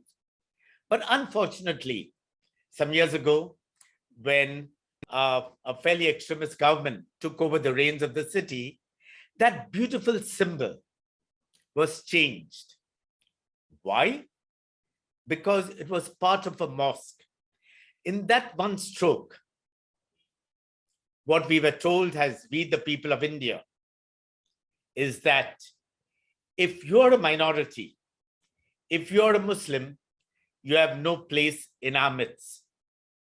We have had violence in Gujarat, communal violence, but yet Hindus and Muslims for years together lived together. They work. Now, for example, we cannot celebrate any major festival here in Ahmedabad or Gujarat, like Uttarayan, our kite flying festival, if we do not have the support of the Muslim community who make our kites, who make our manja. All the bangles that our women wear is mainly made by Muslims.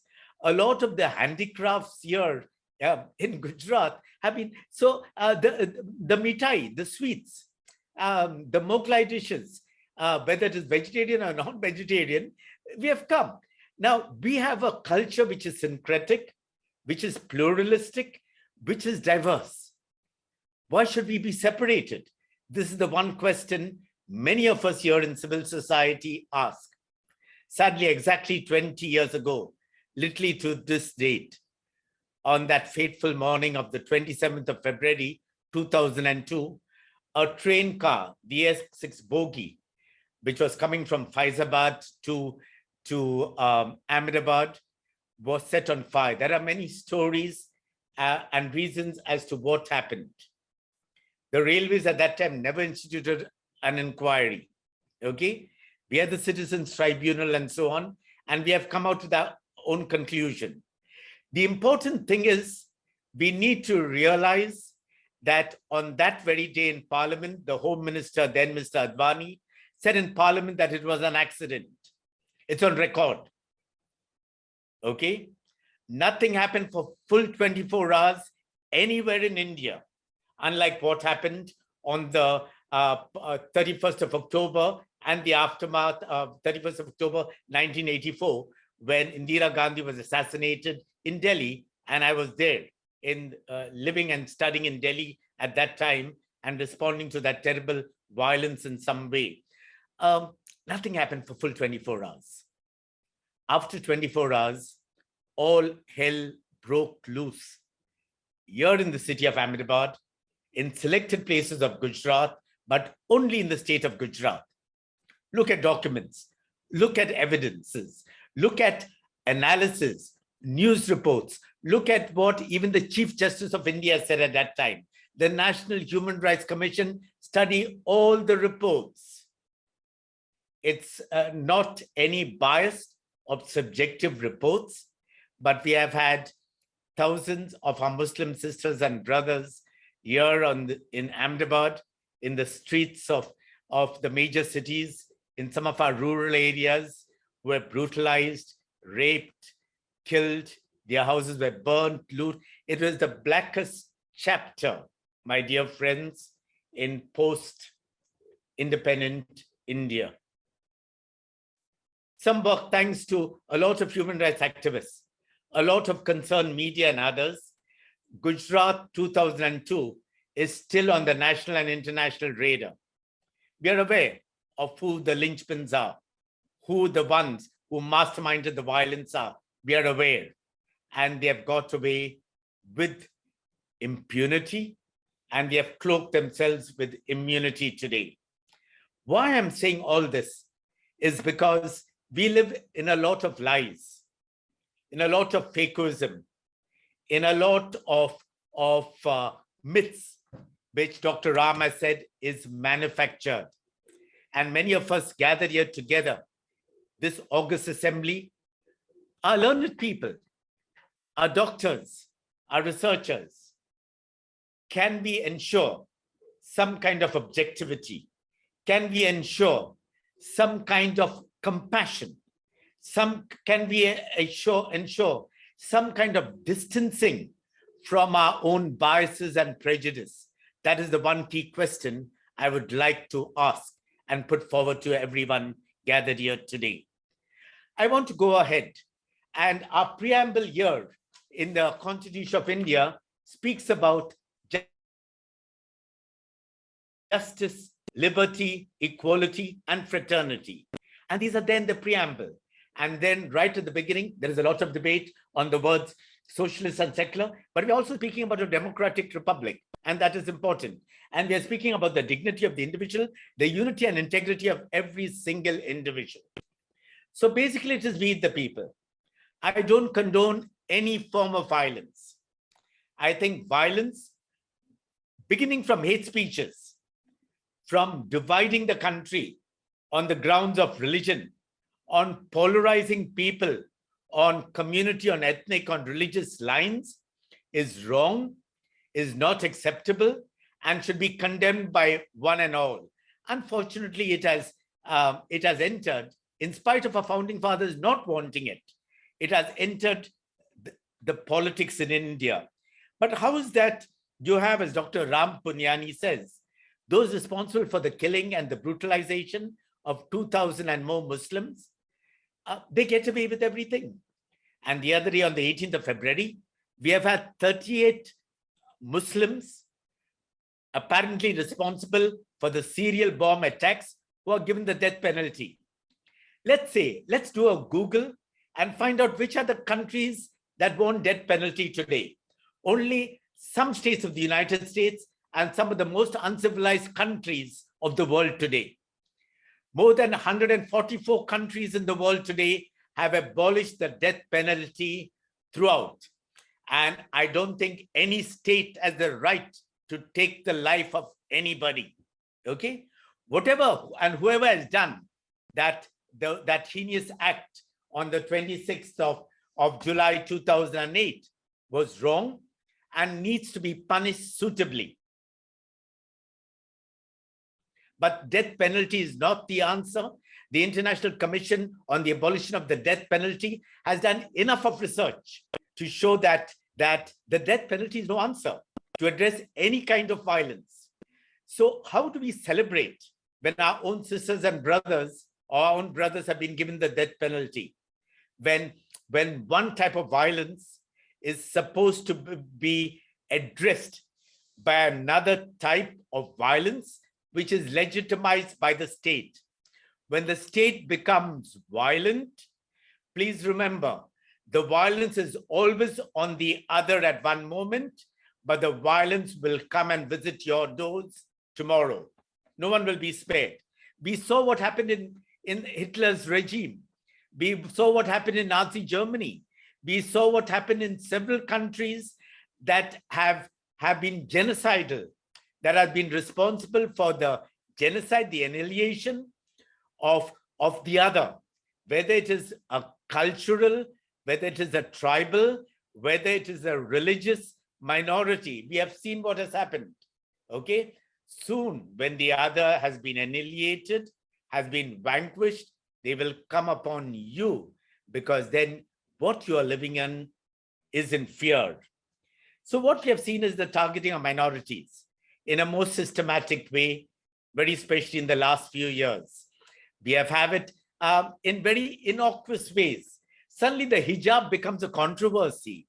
Why? Nobody knows why. A lot of my Muslim friends don't wear the hijab. They're fighting against it. But there are lots of others who have been wearing it for a long time and nobody found any objection to it. Just as a lot, my grandmother, when she went to church, always covered her head.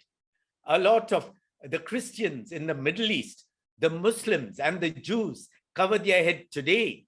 Also, we have the gungat in Indian society, and every daughter-in-law, when the father-in-law passes by, needs to cover her head. There are very, very few, maybe in urban areas, who, so in whether it is in tribal, whether it is in the Hindu, whether in the Muslim and so on, why do you make it a political issue suddenly? Whether the constitution or the religion legitimizes it or not is irrelevant. Suddenly, why does it become an issue? And an issue even for violence. Then there are the anti-conversion laws, and very derogatively named, the love jihad laws. There are enough of Supreme Court orders, including one from Justice Rohinthan Nariman, which says if there is an adult, whoever it is, a man or woman, that person has the right to marry the person of their choice and to choose the religion of his or her choice. Why do I have to need the civil authority to tell me whether I could choose a religion or not? If there is anything forced, anything about kidnapped, any abduction, there are enough laws in the CRPC, to be able to address this. You don't lead so-called love jihad, anti-conversion laws. What about the Universal Declaration of Human Rights and the rights in Part 3 of my Constitution, which gives me the right to freely preach, practice, and propagate my religion? And as my good friend Swami Agnivesh always used to say, I have great memories of him, to say, if I want to change my religion 1,000 times a day, I have the choice to do it. Who are you to decide for another adult what his or her religion should be, or whom he or she should marry? Unfortunately, this is entering even of the so-called civilized society, so-called educated society, their prejudicial and biased mindsets, which is very, very unfortunate. There is the freedom of speech and expression, and I think that is also very unfortunate. Today, a lot of the mainstream media is what we call codified. That's they are corrupted, they are communalized, cases are foisted on them if they take a stand. So a lot of the mainline media literally propagate. They become the mouthpiece of a regime that literally will not even give a press conference. They're afraid to give a public press conference, yet they will use and manipulate the media to suit their to suit their agenda in the most insidious ways. Look at the cases foisted on those who stand for objectivity, for impartiality, like a great woman, Gauri Lankesh, who wrote very strong editorials. She was killed. What about people like Pansari and all the other rationalists? You know, they didn't believe in any religion, but they took a strong stand for truth, for justice, for objectivity. They were gunned down. What about you have this journalist from Kerala, Kapan, who's languishing in jail? Anyone who takes a stand on behalf of the tribals, the Adivasis, the Dalits, fight for their legitimate rights, the Forest Right Act, like one of my own Jesuit companions, Father Stan Swami, who died on the 8th of July last year, you know, while he was still under arrest. There are 16 of them. Excellent woman, Sushma Bhardwaj, is out on bail just now. Varavara Rao, who's been languishing with ill health. Brilliant people, Anand Teltumde, Vernon Gonsalves, Arun Ferreira, Rona Wilson, Shoma Sen, the people from the Kabir Kala Manch, great people who have stood up for justice, liberty, equality, and fraternity. All that is there in the Constitution. But because they have sided with the poor, the vulnerable, the Adivasis, the Dalits, have had to pay the price. That is freedom of speech and expression. So if you're talking about good governance, you cannot have good governance. You can have a fascist regime. You can have an authoritarian regime. You can have a majoritarian regime where the majority is frightened. If they have come for them, they will come to me tomorrow. They will have files on me. They will send the ED on me. They're doing it. To leaders of the opposition, you look at today's paper. Anybody, they'll have false cases foisted on them. They will plant evidence. We have this Arsenal Consulting in the United States who are convinced that a lot of the data and the computers of some of those arrested in the Bhima Koregaon case have had false evidence planted in their computers. The question we need to ask ourselves, my dear friends, as I wind up this presentation, are three. First of all is, we need good governance. And that is clear. That's non-negotiable. And if you're talking about the preamble and the constitution of the country, we need good governance that is secular, that is sovereign, that is democratic, which is secular, which will ensure justice, liberty, equality, fraternity, the unity, the diversity, and the dignity of every single citizen of the country. So the question is, do we have good governance in India? The second question is, we have to have a framework of human rights. I'm a Catholic priest, a Jesuit, and we believe in reconciliation. We believe in compassion. Jesus said, love one another as I have loved you. Love your enemy. Do good to those who persecute you. Yes, those who persecute me. But Jesus very clearly said, if anybody persecutes the other, you have to be visible and vocal. You have to take a stand. Can we, while being compassionate, when anybody is after us, forgiving, merciful, reconciling, can we take a stand that those who are victims in our society, who belong to a strata which is dehumanized, who are victimized, who are exploited, can we be visible and vocal in taking a stand for them? And the third and final question, in the context of this great conference, is if human rights is the foundation, let human rights be the foundation. We will never truly have security.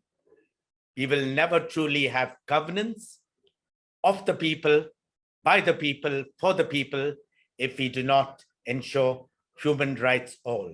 The question is, can each one of us take the responsibility of beginning it today? Thank you very much for your listening, for your patience, and hopefully for your understanding.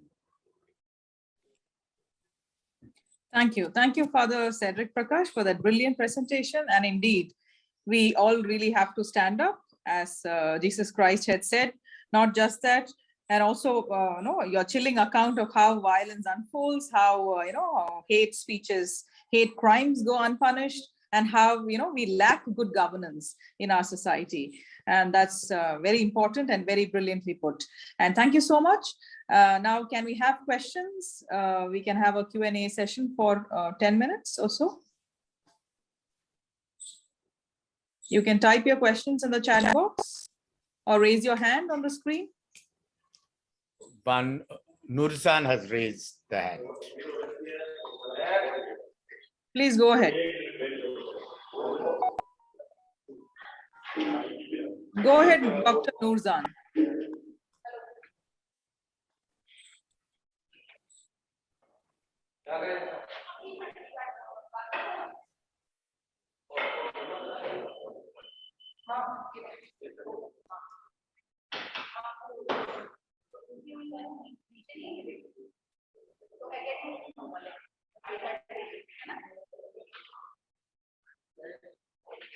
Dr. Kadri, are you there?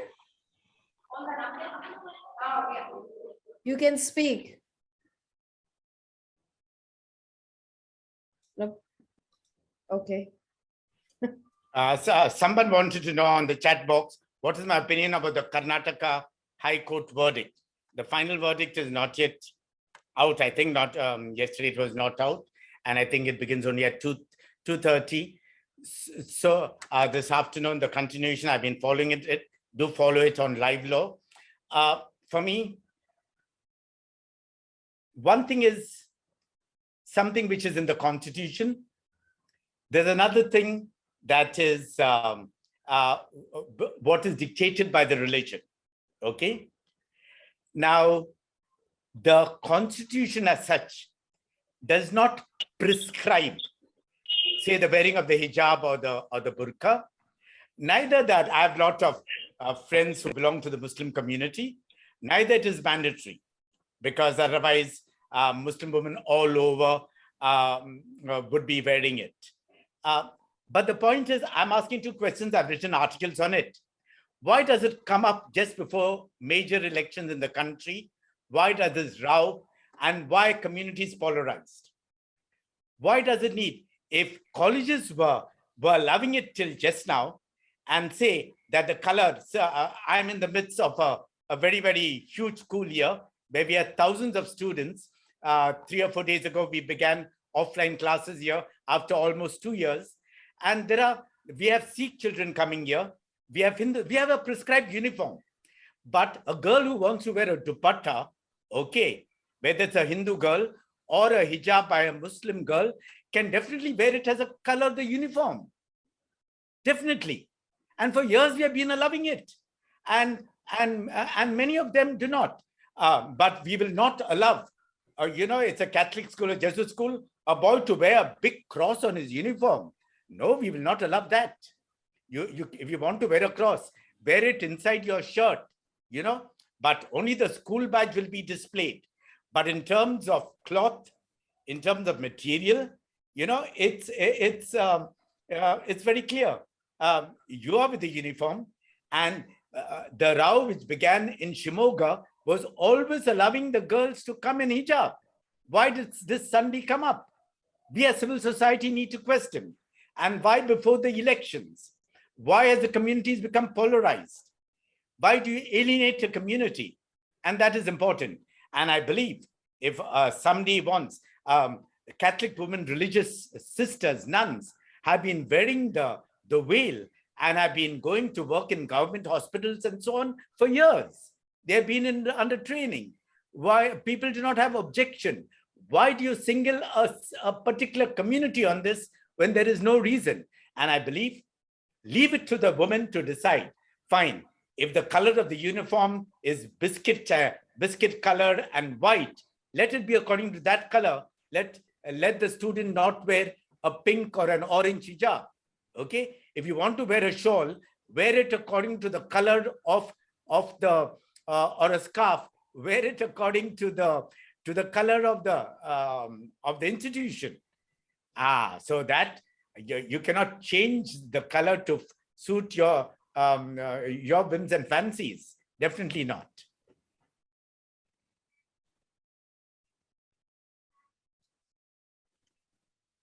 Any other question?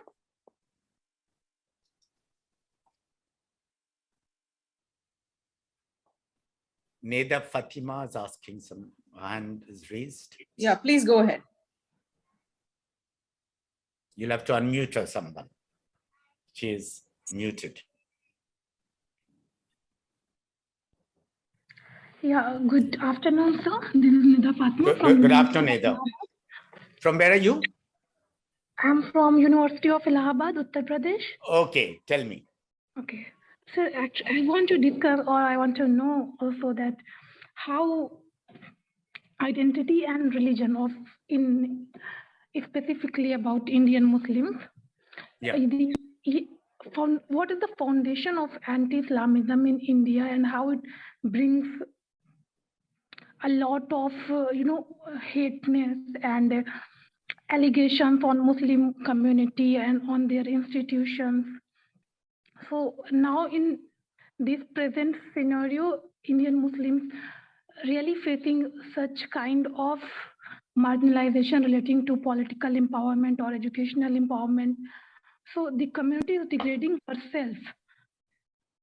And that is because of political issues and some other allegations. So how you seen these, that how it's evolved in India's countries and within the time, so why it's not resolved yet? Yeah, thank you for that question. It's a very loaded question, which is also an observation on your part, Nida Fatima. Let's say I'm fighting against every form of fundamentalism, including Christian fundamentalism. So any fundamentalism, anything that is meant to be exclusive, that is meant to be divisive is wrong, Now, India is a pluralistic country, and I think all should be treated equally, should have equal opportunity to have the right to education, employment, and so on to all. Unfortunately, this is not happening. But all of us, including we Christians and the Muslims, need to look into ourselves to see whether we are falling into a trap of becoming greater fundamentalists and also becoming very exclusive. Also having a kind of a ghetto. See, one thing is when there is fear, when you try to push people, okay, at a brink. We're having a big international conference on how the minority community is pushed to the brink on the 26th, 27th, and 28th with a lot of international speakers. It's a global conference. It's about what is happening to the Muslim community in India and being pushed to the brink. So there is a natural trap which is created like a caged animal. You're pushing a whole community. You create the fear. You create a greater sense of exclusiveness and also of ghettoization and a particular identity. So the identity no longer becomes Indian. It becomes Islamic. It becomes Christian. It becomes right-wing Hindu. And that, I think, needs to be addressed. How do we not fall into the trap is like a lot of my, I have Muslim women friends since the time I was studying in university years ago in Bombay. Excellent. And even here in Ahmedabad, they never wear the hijab, they never wear the burqa and so on, and they have their own take on it, okay? And they refuse to fall in the trap of Islamic exclusiveness. So all of us, wherever we are, first, we have to see whether, am I becoming fundamental in my approach? Who are my friends?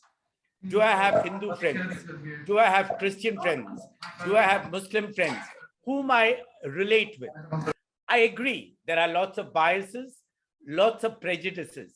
But unless we have been doing it here in our work in the slums, create synergies among communities, among the poor people, it is roti, kapda or makan. Whether they are Hindus or Muslims, it is irrelevant. This is a lack of education, lack of clean drinking water. Can we help communities focus on these basic essentials, necessities of life, rather than on the label of religion? As Indians, as a private citizen, yes, I can be a religious person. I can go to my church, to my mosque, to my temple, to my derasar, to my wherever it is. But as a citizen of India, I have only one sacred book and nothing else but the Constitution of India, and I have to be able to work with all men and women of goodwill. So can I start? And at the same time, can I take a stand, visible and vocal, to anything that is happening to any minority? If the Sikh farmers were called Khalistanis, how many of us Christians or Muslims stood up for the Sikhs, I want to know. When the Sikhs were battered and butchered in Delhi in 1984, how many of us Christians stood up and spoke for them? When the Christians were being bashed up, whether in Kanmalda, Dr. Ram Puniyani referred to, or in the Dangs here in Gujarat, how many Muslims took a stand for the Christians? I would like to know. Okay, so the point is we have to transcend the narrow confines of our own religion, of our own ethnicities, of our own cultures, and reach out to anybody who's victimized. We have to create synergies. Anything happened to me as a minority is wrong and not acceptable. And that, how do I link up with people, who are men and women of goodwill from other communities, whether it is Jain or Sikh or Hindu or Parsi or Jew or whatever, or Buddhist, and work towards a more pluralistic, a more secular Indian society where everyone's rights are respected.